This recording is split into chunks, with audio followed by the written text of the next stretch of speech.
Supply and demand is complete bullshit. Supply and demand is a tool used to make people believe things are more valuable than they really are. I'll give an example. Let's do gas for your car.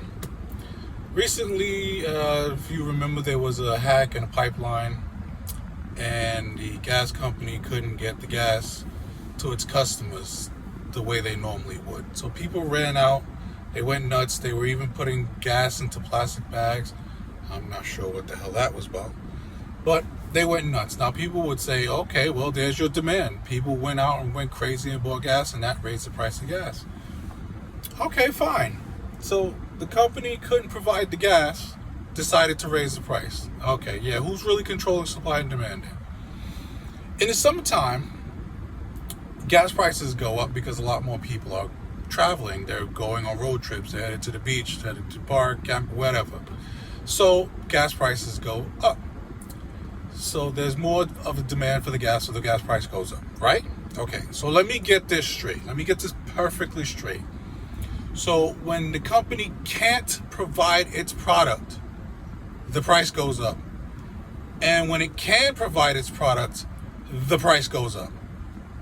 Who's controlling supply and demand here? Somebody please explain this to me. While you're thinking about that, I need everybody to decide once and for all who controls gas prices. The government controls gas prices, or the private companies control gas prices? Because if the government controls gas prices, that's socialism. Let's move on to the second topic where supply and demand is complete bullshit, and that's real estate. It's estimated to be about 18 to 20 million vacant homes in America. And when I say vacant homes, I mean houses. Not apartments, not buildings, not factories, not warehouses, not empty malls. Houses, okay? Not undeveloped land that's just sitting there with grass growing on it. Houses, okay?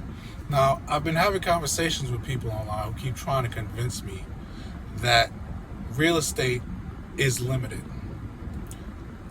And we can go with that premise, except for the fact that there's so much development still going on.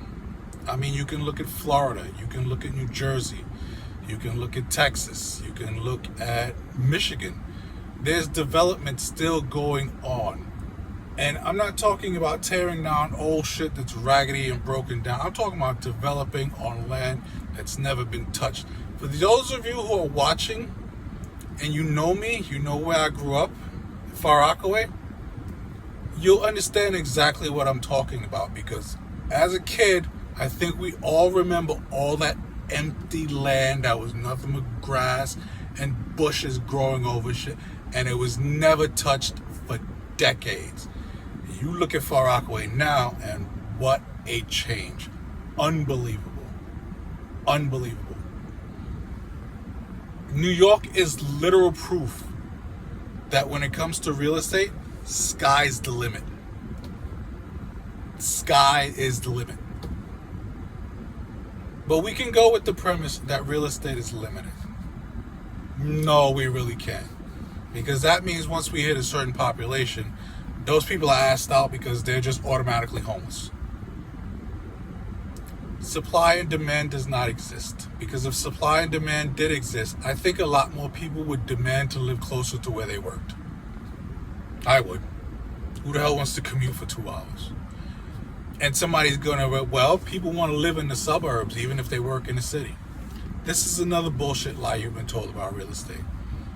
There's no such thing as the suburbs. Well, actually, no, there is the suburbs. The suburbs does exist. But when people think of the suburbs, what you think of is white fences, white picket fences, beautiful lawns, neighbors and cars and trucks.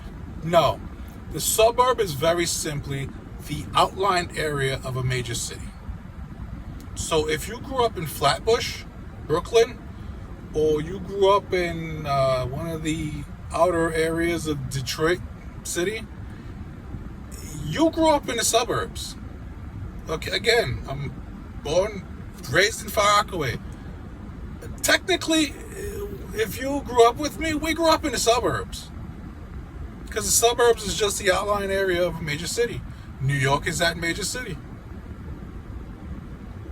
So I'm not sure how much easier I can explain these things to people. Like, the reason things cost what they cost is because people will pay. You can't help yourselves. I'm not sure why, because everybody seems to think that the more money they spend on things, that means that the world will look at you successfully. No, the world will not look at you successfully. Because the truth of the matter is, most of you are poor. I should say most of us, because I'm definitely one of them. Because if it wasn't for the mortgage and the financing and the bank loans and the credit cards, you wouldn't have shit. Simple as that. See, if you were really doing well in life, you would put cash down on the table, not go into debt. And the crazy part about that is the people who know you, they know you don't have shit. So you're not even impressing anybody.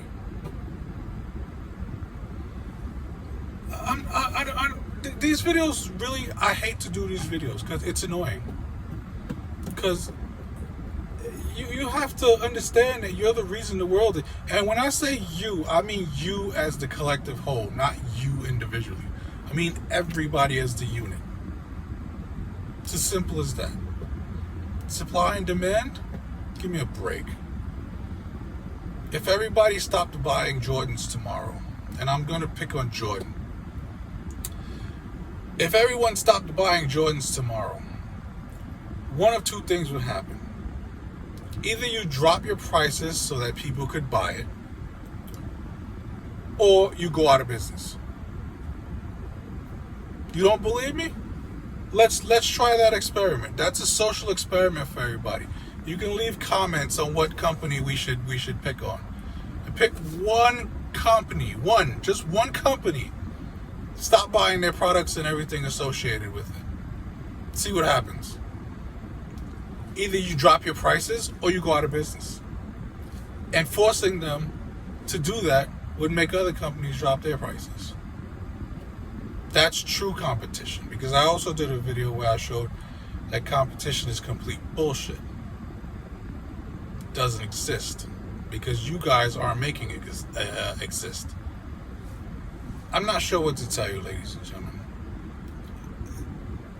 There's a difference between what you learn in the classroom, what you learn on your own, and how the real world works. And you have to understand that the reason things cost what they cost is because you're willing to pay. Again, you as in the collective whole you. Simple as that.